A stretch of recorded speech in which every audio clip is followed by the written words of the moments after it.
다음번에 기회가 있다면은 박노사, 이로사, 양노사, 정노사, 로사들만 세우는 것은 어떤가?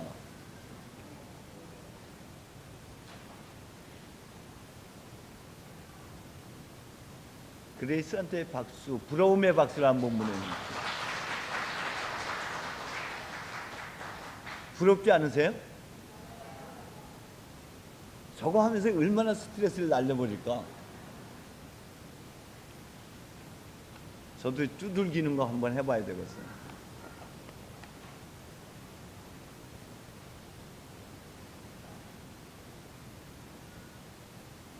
저는 우리 사랑하는 마가렛이 좋은 노래 한 곡을 불러줬으면 좋겠는데 신청하면 가능할까? 타타타가 가능할까? 응? 내가 나를 모르는데 네가 나를 알겠느냐? 그거 타타타 아니에요? 어? 제목은 맞죠? 그거 불가능해요? 이건 설교를 대신할 수 있는 노래라서요. 근데 제가 이게 현찮아 가지고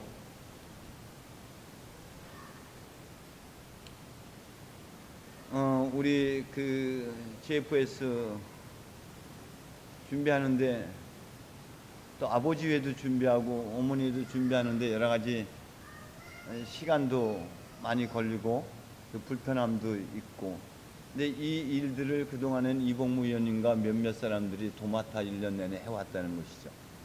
같이 나누어지는 것도 우리에겐 필요합니다. 또 하나는 이 준비하는 과정 자체가 굉장히 큰 즐거움이었으면 좋겠다는 생각이에요. 제가 주일날 오후 되면은 전날 것까지 해왔던 것, 한 주간 해왔던 것을 다 잊어버리고 한 다음 주간 것에 몰입을 합니다. 그리고 한 주간 내내 그 말씀을 가지고 살아요. 근데 결코 그것이 부담이진 않습니다. 왜냐하면 그 안에서 하나님을 만나기 때문에 그래요. 여러분들 찬양을 준비하면서 찬양보다 더 좋은 기도가 없잖아요. 찬양 속에서 하나님을 준비하는 과정에서 만나는 은혜가 있었으면 좋겠어요. 그래서 앞으로는 GFS가 시켜서 마지못해 하는 게 아니라 이번에는 우리가 또 한번 해볼게요. 할렐루야. 계속 이런 은혜가 있기를 바랍니다. 오늘 복음에서는 두 가지 이야기를 통해서 어떤 메시지를 담고 있을까를 같이 성찰해 봤으면 좋겠습니다. 고향에서 일어난 사건과 그리고 제자들을 파송하면서 하시는 그 본문 안에, 그리고 1독서와 2독서 안에 공통적으로 우리가 잡아낼 수 있는 단어가 있다면 배척과 환대라는 단어를 묶어낼 수 있을 것 같아요. 도대체 그 무슨 모든 일들이 어디서 생겨났을까 하는 이 물음은 아마도 전체 복음의 핵심 문장이라는 생각이 듭니다. 도대체 저런 지혜와 능력과 권능과 권세가 어디에서 생겨난 것일까?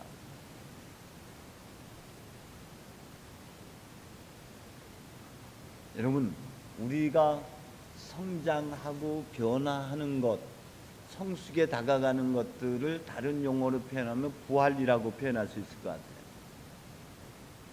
죽음에서 부활하신 그 사건만이 부활이 아니라 우리의 삶 속에서 변화하고 성숙해가고 하는 그런 모든 여정 자체가 부활이라고, 어제 내가 아닌 또 새로워지는 나, 또 새롭게 거듭 태어나는 나는 여전히 변화라는 이름 혹은 부활이라는 이름 안에 둘 수가 있을 것 같습니다.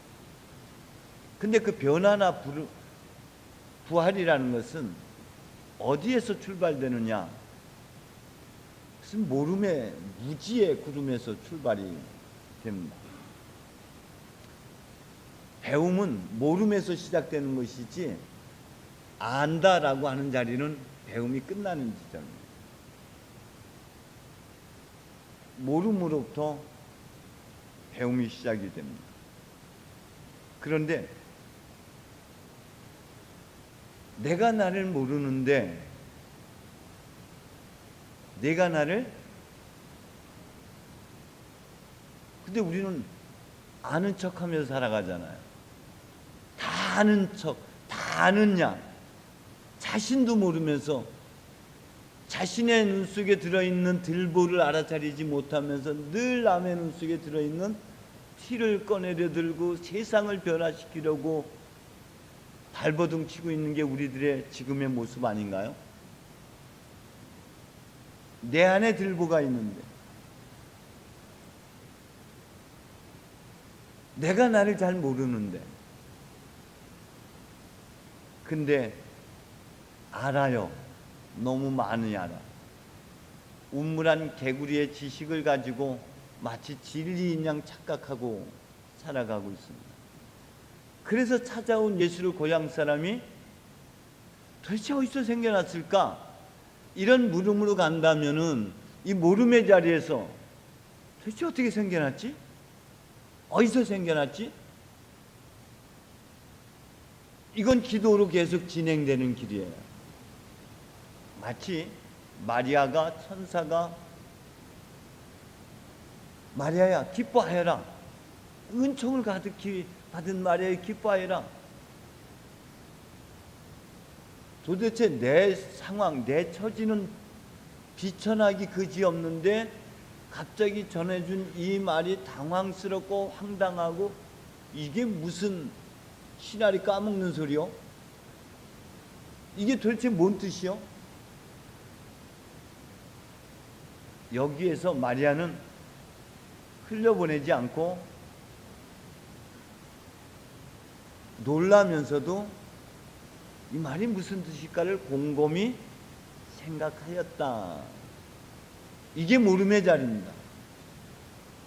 이게 골방으로 들어가는 자리고 이게 야복강가에서 하나님과 씨름하는 자리고 이게 하나님과 마주하는 자리에 모름의 자리, 무지의 구름에서 그 어둠 속에서 우리는 하나님을 만날 수 있습니다. 그런데 고향 사람은 어땠습니까? 지식으로 넘어가요. 저 사람 목수의 아들 누구 아냐?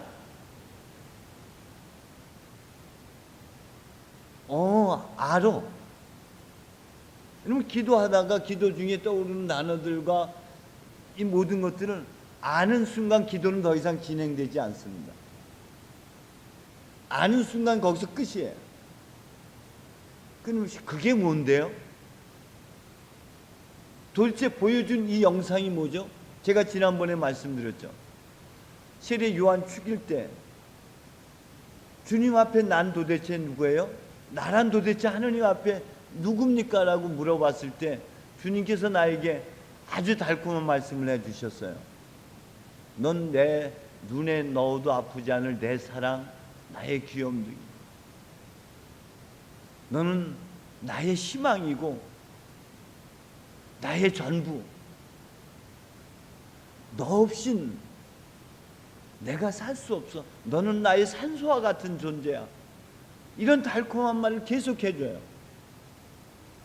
전에 속았어요. 이 말에. 이게 난 줄 알았어요. 여기에 멈췄어요. 왜 이 말을 하셨을까요? 이 말을 뒤집어 보면 내 상황이 어떻다는 거예요. 내가 하나님을 믿고 받아들이지 못하고 있다는 거죠. 그래서 이 달콤한 말을 하고 있는 거예요. 전에는 나한테 속아서 이 말을 하는 것이 정말 내가 이런 줄 알았는데 하나님이 이 말을 하는 이유는 내가 불신의 자리에서 하나님을 거절하고 배척하고 나를 못 믿고 있기 때문에 주님이 이렇게까지 너야말로 내 사랑이야, 나의 귀염둥이 한 말의 이면에는 바로 이런 어둠이 감춰져 있었던 것입니다. 근데 여기서 우리가 내가 이래 이 알무를 넘어가면 더 이상 기도가 안 돼요. 더 이상 여기서 끝이 나버려요. 고향 사람들이 자기 아는 지식으로 넘어오면서 예수님의 기적과 능력은 더 이상 드러날 수가 없어요. 모름의 자리. 주님, 그게 뭐죠? 이게 무슨 뜻이에요? 왜 그런 말씀을 하시죠? 보여주신 영상, 이게 뭐죠? 자기 안에서 해석하지 말고, 아는 척하지 말고 모름의 자리로 넘어가야 됩니다. 하나님의 지혜, 하나님의 신비, 하나님의 놀라운 능력, 하나님의 권세는 깊은 어둠, 곧 무지, 모름에서 꽃이 싹이 트고 자라나고 열매 맺는 것입니다. 무지는 때때로 부질없는 말로 하나님을 거역하고 원망하기도 합니다. 최근에 단식이라는 말이 복음서에 나왔어요. 세수는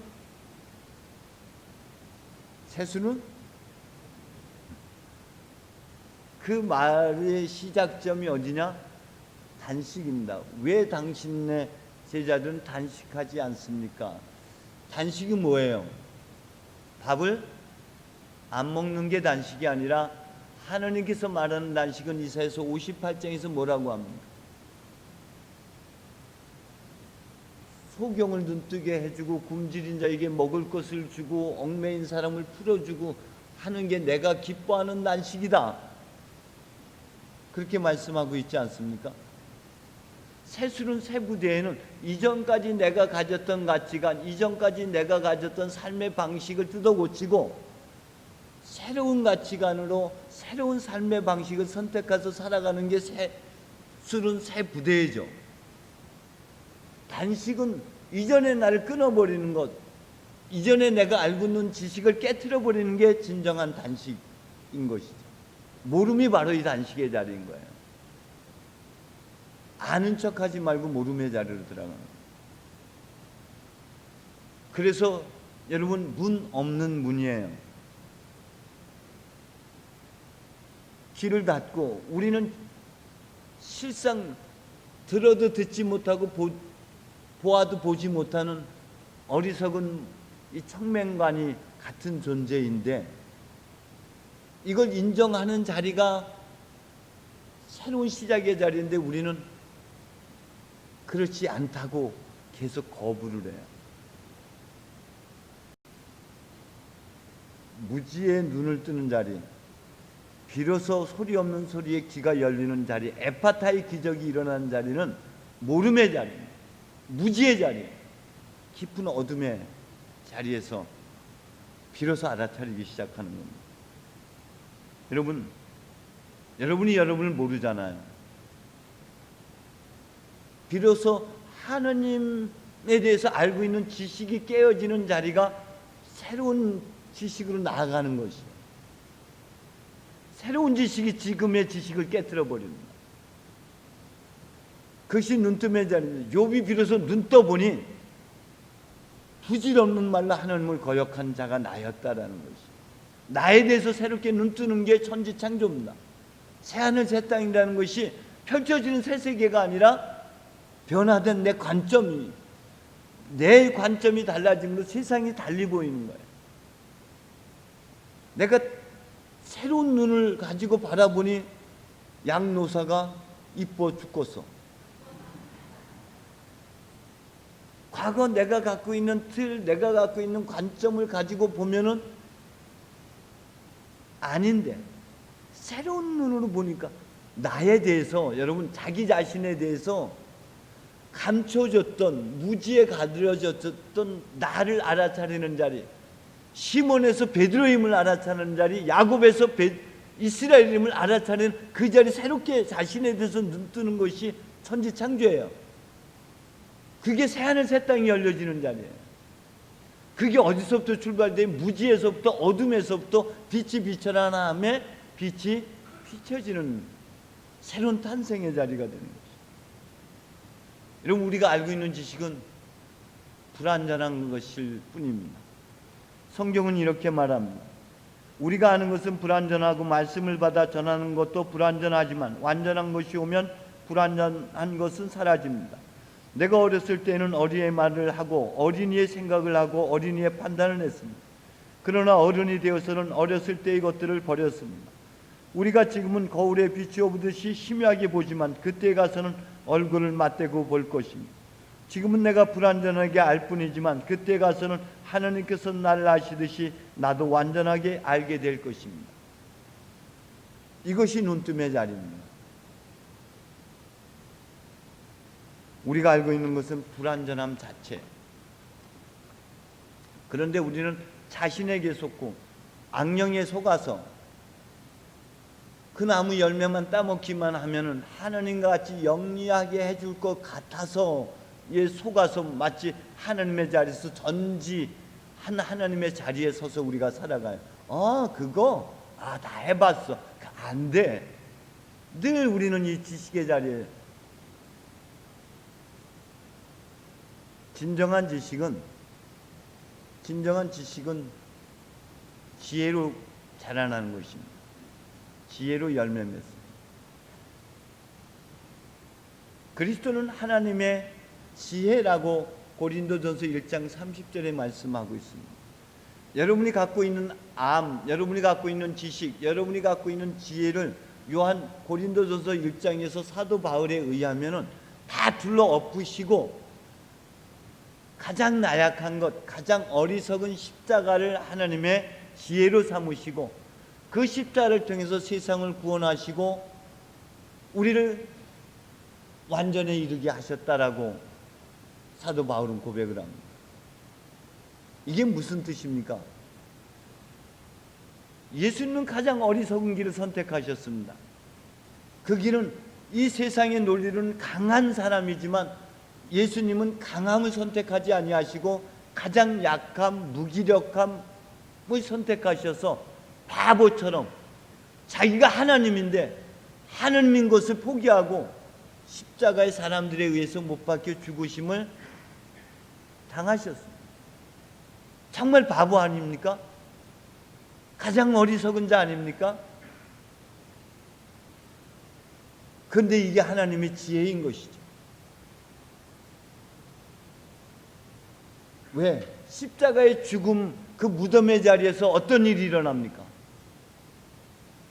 그 무덤에서 부활의 역사가 일어나는 거예요. 이걸 오늘 우리식으로 바꾸어서 표현한다면 우리가 아는 지식, 지는 게 이기는 겨. 요건 지식이야. 알어. 이 지식이 잘라지는 자리가 지혜로 넘어가는 자리예요. 넘어가래요. 저 뒤에 멋진 남편한테 이겨줘. 이기며 살아, 지며 살아. 응? 반반이야? 질 때도 있고 이길 때도 있고. 믿어도 돼? 아내의 말에 동의하십니까? 반반씩? 지죠? 맨날 지고 살지? 맨날 마가렛이 이기지? 그래. 여기가 거룩한 성전이야. 성전에서 그 거짓말 하면 안 되지. 맨날 이기면서 살잖아. 지는 게 이기는 거야. 저 보니까 어때요? 배짱 편하고 두 다리 쫙 뻗고 자고. 이게 지혜입니다. 이 지혜, 체험을 통해서만 다가가는 지혜, 지식을 넘어서는 지혜의 자리에 서야지 내가 깨어지고 이게 십자가의 길이에요. 이게 주님께서 선택한 자리입니다. 그래서 지는 게 이기는 게 마가렛 쳐라. 그러면서 맨날 내 십자가 지고 간다 그래. 여러분, 고린도 후서 12장 오늘의 본문에서 바울은 바로 이 어리석음을 선택했죠. 다른 사람 같으면 자기의 약점을 감추고 자기의 장점들을 들춰내서 자랑으로 삼아서 살아가는 게 정상인데, 바울은 뭘 선택했어요? 자신의 단점을 스스로가 들춰내는 삶을 선택했습니다. 바울은 자기가 예수님을 모욕하고 예수님을 믿는 사람들을 핍박했고 그 사람들을 고통에 몰아넣었던 그 장본인이 누구라고요? 나 자신입니다를 끊임없이 고백하면서 살아가요. 이 바보가 어디 있어요, 이런 바보가. 근데 성경은 바울은 그렇게 표현합니다. 여러분, 지혜로운 사람이 되고자 하면은 바보가 되십시오. 바보가 되는 길이 십자가를 지고 가는 길이에요. 그건 어떤 길입니까? 자신의 약함을 들춰내는 사람입니다. 자신의 약함을 들춰낸다는 것에 대해서 사도 바울은 이렇게 표현합니다. 나는 약하기를 선택했습니다. 나는 온갖 모욕과 곤욕과 공고함을 달게 받는 것을 선택했습니다. 왜냐하면 내가 약할 때 하나님의 강함이 드러나기 때문입니다.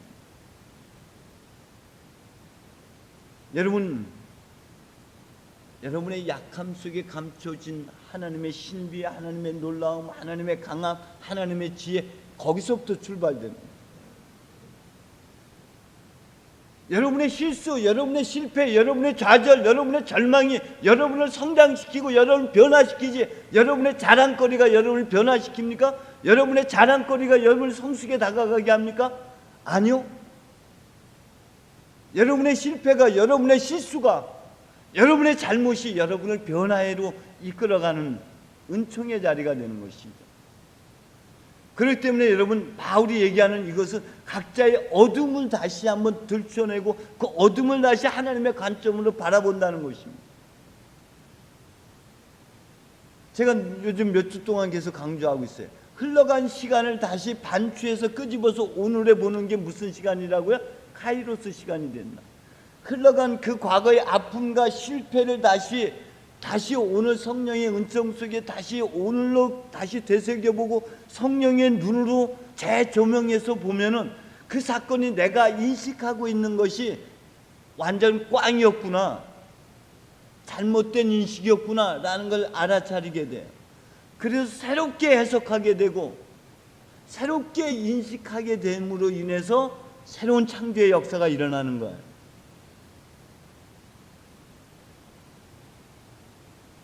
때문에 여러분의 실패를, 여러분의 실수를, 여러분의 약함을 자꾸 외면하고 감추려고만 들지 말고 어둠을 향하여 주님께서 뭐라 그랬습니까? 빛이 생겨라 하매 빛이 생겨났다고. 그 실수 안에, 그 어둠 안에, 그 실패 안에 하나님의 은총이 숨겨져 있습니다. 하나님의 지혜가 숨겨져 있습니다.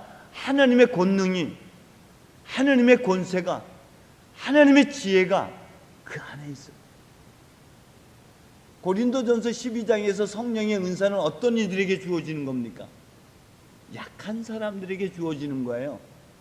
잘난 사람들에게 성령의 은사가 주어지는 것이 아니라 약한 사람들 안에 성령의 은사가 주어집니다. 여러분, 성령 충만하려면 여러분의 어둠을 외면하지 마시고 여러분의 실패, 좌절, 약함을 다시 성령의 은총 속에 다시 재조명하시기를 바랍니다. 그게 모름의 자리예요. 그게 어둠의 자리예요. 그게 새로운 출발점이다. 여러분, 예수님이 방문한 고향은 어디입니까? 떠나야 할 고향입니다. 고향 친척을 떠나야 되는데 떠나지 못하고 거기 있는 내가 있어요. 방문한 예수는 참 나예요. 그런데 그 나를 거절하는 거예요. 예수님을 거절하는 것은 누굴 거절하는 거예요? 나를 거절하는 거예요. 예수님이 제자들을 파송한 그 고장은 어디입니까? 첫 번째 방문해야 할 고장은 예수님께서 마태복음 10장을 통해서 이렇게 말씀하셨습니다. 이방인에게도 사마리아 사람에게도 가지 말고 길 잃어버린 이스라엘의 길 잃어버린 양들에게 먼저 가라고. 잃어버린 양이 누구예요? 내가 나를 모르는데, 내가 나의 본질을 모르는데 내 본향을 잃어버리고 내 본질을 잃어버린 날 찾아가는 여정, 회심의 여정 아닙니까? 우리는 한참에 하나님의 모습대로 빚어진 거룩한 존재인다. 믿습니까? 하나님 닮은 존재인데 하나님 닮음을 상실한 채 나를 잃어버리고 살아가요. 그런 나를 찾아가는 내면의 여정, 복음화 되어야 될 자리가 누구예요? 다른 사람이 아니라 나부터 복음화 되어야 되고, 내 안에 들보가 깨어져 나가야 되고, 내 안에 하나님의 나를 먼저 이루어야지 그 다음에 찢어내는 작업은 그 다음 일이에요. 기도합시다.